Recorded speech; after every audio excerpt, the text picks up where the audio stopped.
Welcome to the Battlegrounds Tour Agency's tour of Erangel.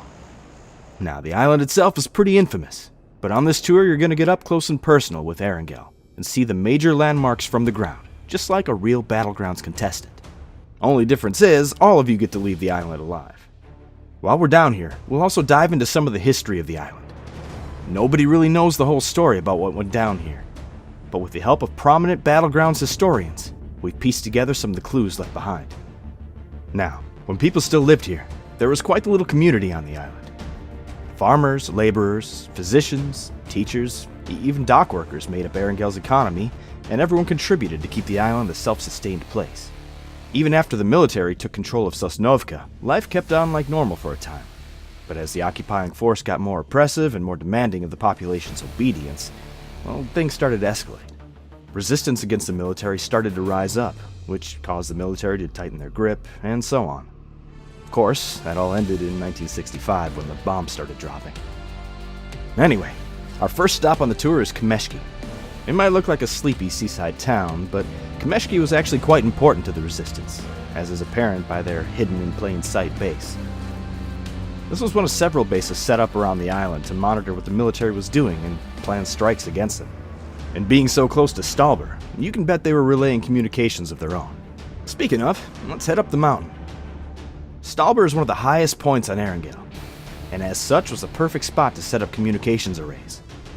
While we don't know for sure which side of the conflict controlled Stalber, the resistance base in Kameshki and the bunker just down the hill tell us that this area was mostly blue territory. They even flew the flags of their enemy down here to help throw them off their trail.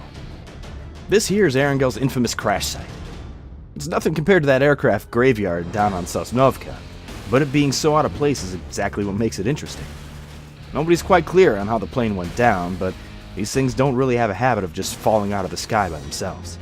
That was before flight data recorders were widely used, so we might never know what took her down. But she's part of the island now, and part of the tour. Georgopol was a priority for the occupying force, as it housed a large portion of Erangel's population, and was the island's most prominent port, with shipping containers full of supplies from the mainland arriving every week.